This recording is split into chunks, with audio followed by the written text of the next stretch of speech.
Rebonjour, rebonsoir avec moi, le gars des plantes. Donc aujourd'hui, je voulais vous parler de 3 raisons pourquoi je suis vegan. Donc la troisième partie qui a pour sujet l'environnement, qui est très important étant donné qu'on vit tous sur la même planète et puis il faut y faire attention pour nos futures générations. Donc je vous explique quel lien il y a entre le fait de manger les animaux et tous les produits animaux et notre empreinte écologique, donc l'environnement. Bon, par où je commence encore une fois? L'agriculture animale est responsable de 18% de les gaz à effet de serre produits. Donc c'est plus que tous les réseaux de transport combinés ensemble, qui veut dire les voitures, les trains, les camions de marchandises, les avions, même aussi les bateaux. Les scientifiques estiment que d'ici 2050, les gaz à effet de serre produits par l'agriculture animale pourraient augmenter jusqu'à 80%. Si on prend exemple au Québec, donc 370 000 vaches laitières amènent environ 220 millions de litres de méthane, qui fait approximativement l'équivalent de 29 600 voitures qui font aller-retour Québec-Montréal chaque jour. Pas compliqué, l'activité agricole génère jusqu'à 30% des activités de méthane qu'on a ici sur la planète, puis 75% d'entre elles est causée grâce aux vaches. Une ferme laitière d'environ 2500 vaches laitières équivaut environ à la même quantité de déchets qu'une ville de 411 000 habitants.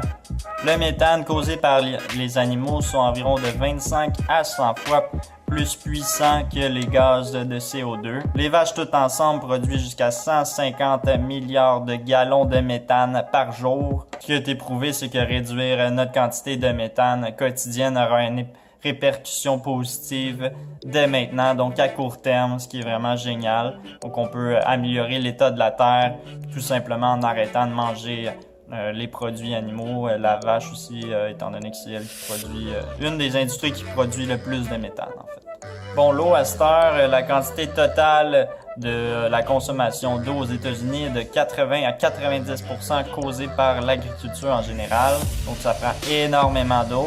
Pour produire une livre de bœuf, il faut 9463 litres d'eau. Pour produire une livre d'œuf, il faut 1805 litres d'eau.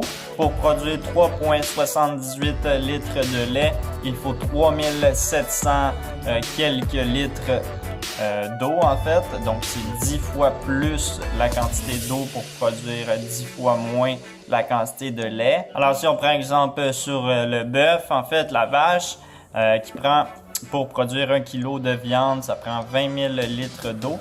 Si on compare ça au blé, donc la céréale, le blé très connu ici sur notre planète, qui prend 900 litres d'eau. Donc c'est vraiment une énorme différence entre les deux. Produire ce bœuf-là, donc une livre de vache, si on veut, prend environ toute cette quantité d'eau-là. Mais bien sûr, ça prend 9 livres de céréales aussi également. Donc, il faut bien les nourrir, ces animaux-là. Ce qui reviendrait à dire que ça équivaut environ à la moitié d'une piscine de 15 diamètres de long et de 6 pieds de profondeur, donc remplie à la moitié pour seulement une livre de bœuf. Ça, faut penser à ça quand on va au McDo puis on prend le quart de livre, là, ça prend tellement d'eau pour rien, là, c'est inefficace comme en fait comme nourriture, là, ça prend beaucoup plus de ressources que ce que ça nous donne réellement en termes de nutriments puis en termes de personnes à nourrir si on veut. L'eau qu'on utilise à la maison équivaut environ à 5% de la consommation totale aux États-Unis. Donc l'eau qu'on utilise pour exemple prendre nos douches, laver nos voitures, faire la vaisselle. Donc ça équivaut à 5% de la consommation totale en fait de la quantité d'eau utilisée. Et si on prend exemple sur la quantité d'eau utilisée pour produire des animaux, eh bien on multiplie ça par environ 10 fois plus. Alors si on prend par exemple des données ici pour avoir un peu de plaisir, donc pour nourrir les humains, ça prend environ 5,2 milliards de gallons de tonnes d'eau par jour. Et si on compare ça aux vaches, donc uniquement les vaches, là, on parle de 45,2 milliards de gallons d'eau par jour, juste pour les vaches, qui est environ 10 fois, presque 10 fois. Je vous laisse faire le petit calcul rapide ici, mais Ça prend pas une calculatrice pour réaliser que c'est vraiment inefficace. Bon, les poissons à cette heure, est-ce que c'est mieux? Pas en tout. 75% des points principaux de pêche sont surexploités ou encore épuisés. On estime qu'il y a entre 90 à 100 millions de tonnes qui sont retirées des eaux de poissons par année. Donc ça, c'est des sortes de gros filets qui ramassent tout sur son passage dans l'océan, ce qui fait dire qu'on pêche des poissons qu'on veut pas nécessairement avoir. Ils ont estimé qu'environ pour chaque 1 livre de poisson qu'on veut avoir, on pêche jusqu'à 5 livres de poissons non désirés. Donc ces poissons-là sont capturés, ensuite rejetés à l'océan. Bien sûr, il y en a des centaines qui sont morts. Puis ça, c'est non désiré. C'est un effet secondaire de la surpêche ici sur notre planète. Puis c'est vraiment pas une chose incroyable. Donc les scientifiques ont estimé qu'il y a jusqu'à 650 000 baleines, dauphins, faucidés qui sont tués chaque année avec la surexploitation de nos eaux pour les poissons, puis leur enlever la vie pour les manger. Donc les scientifiques ont estimé que d'ici 2048, qui est dans pas si long, donc de moins de 30 ans, les océans pourraient être complètement vides, donc à sec, aucun poisson, qui est quand même une chose qu'il faut porter attention, étant donné que c'est quand même dans 30 ans, c'est dans pas long. Puis je pense que tout le monde n'a pas le goût que ça arrive parce que ça risque d'être vraiment très triste. Jusqu'à 137 plantes, animaux, insectes sont perdus chaque jour grâce à la destruction des forêts tropicales. L'agriculture animale est responsable de 91% de la déforestation des Amazones. Un sujet chaud d'actualité qui est sur table en ce moment, c'est la culture d'huile de palme qui fait énormément de déforestation ici sur notre planète. Si on compare ici à l'agriculture animale, donc l'huile de palme à l'agriculture animale, l'huile de palme équivaut à 5,23 fois moins que la déforestation causée par l'industrie animale. En 2013, ils calculaient ça environ à 136 millions d'acres. Ce qui est quand même un chiffre pas si pire. Hein? Ben non, 136 millions d'acres, c'est rien ça, on s'en fout. Hein? En ce moment même, on fait pousser assez de nourriture pour nourrir jusqu'à 10 milliards de personnes. Mais il y a des gens qui meurent de famine encore une fois. Comment ça? Ben parce que 82% des enfants qui meurent de famine vivent dans des pays où ce qui font pousser de la nourriture qui sont destinés à nourrir les animaux. Puis ces animaux-là sont même pas mangés par eux autres, sont mangés par les pays riches comme l'Amérique du Nord, l'Océanie, en fait le continent l'Océanie, et puis le continent l'Europe. Donc, c'est pas des pays, des continents. Donc, manger omnivore, ça prend environ 18 fois plus de terrain que manger végétalien. Et un végétarien prend 3 fois plus de terrain qu'un végétalien. Ce qui amène à dire qu'avec une superficie d'environ 6000 mètres carrés, on peut faire pousser jusqu'à 35 000 livres de légumes. Tandis qu'avec la même superficie de terrain, on peut faire pousser 375 livres de bœuf. Quand même une grosse différence entre les deux, non? Je pense que oui. Ils ont fait un petit calcul de même pour le fun, pour comparer une alimentation végétalienne avec une alimentation omnivore. Donc, qu'est-ce qu'on pouvait économiser en termes de ressources à chaque jour. Puis, je vais vous lire ça étant donné que je ne veux pas me tromper. Donc, on pouvait économiser jusqu'à 4200 litres d'eau, 45 livres de grains et de céréales qui sont habituellement dédiés pour les animaux. On pouvait aussi économiser 30 pieds carrés de forêt, donc moins de déforestation pour nous nourrir. On pouvait également sauver jusqu'à 20 livres de CO2, donc moins de pollution à ce niveau-là pour produire notre nourriture. On pouvait économiser évidemment entre 1 à 3 vies animales, donc c'est sûr que si on mange pas les animaux, ben c'est sûr qu'on sauve la vie si on veut, dans un sens, c'est logique. Puis c'est pas mal ça, mais ce qui me fait encore plus capoter si on veut, c'est que si on multiplie ces données-là par 365, qui est en fait le nombre de jours qu'il y a dans une année, juste pour l'eau. Juste pour l'eau, on va rester à l'eau. Donc on pourrait économiser jusqu'à 1 533 000 litres d'eau en un an, juste à manger sans produit animal, qui est quand même astronomique. Entre vous et moi, là, c'est pas un chiffre bas en fait. C'est très très énorme.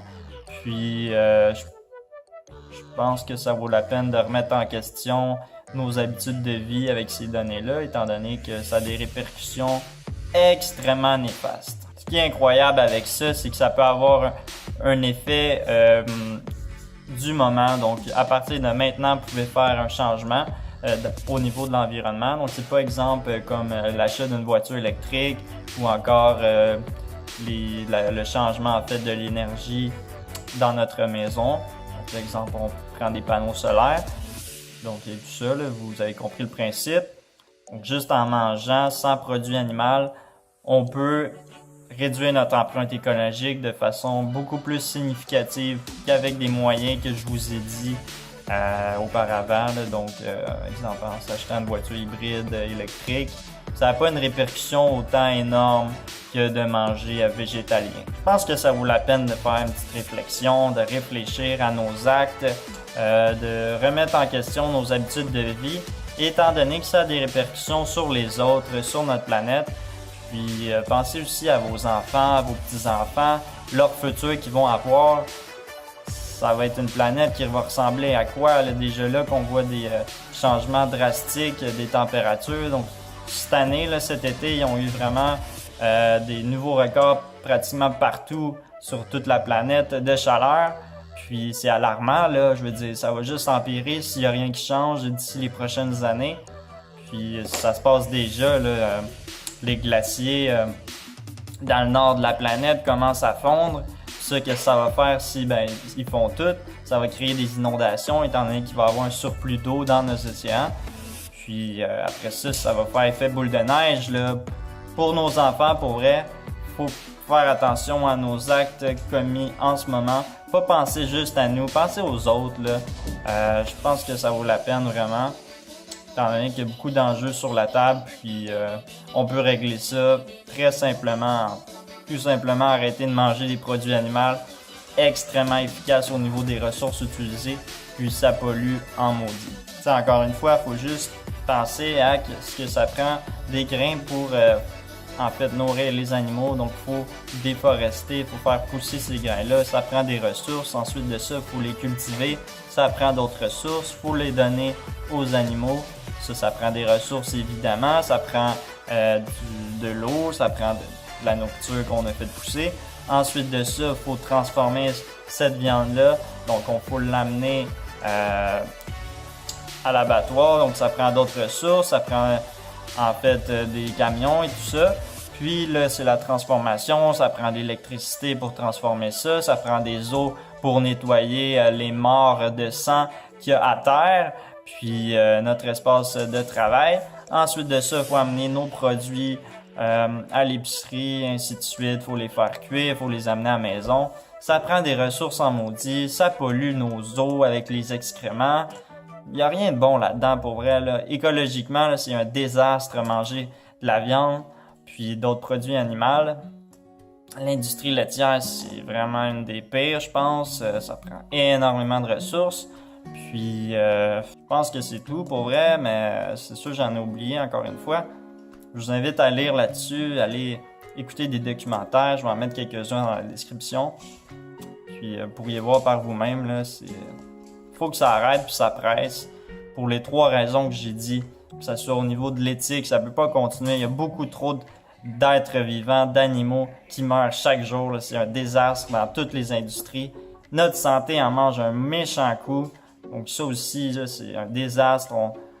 En fait, on alimente nos maladies, on alimente notre mort, on réduit notre espérance de vie. Puis au niveau de l'environnement, ce que je viens de dire, un désastre encore une fois. Ça ne peut pas continuer parce qu'un moment donné, ça va exploser. Puis là, on va manger un sale coup au niveau de la planète. Puis il va peut-être être trop tard. Faut prendre action maintenant. Faut réfléchir à nos actes, changer nos petites habitudes de vie. Donc simplement substituer pour un autre aliment végétal qui prend moins de ressources, qui est meilleur pour votre santé, puis qui tue pas les animaux aussi également.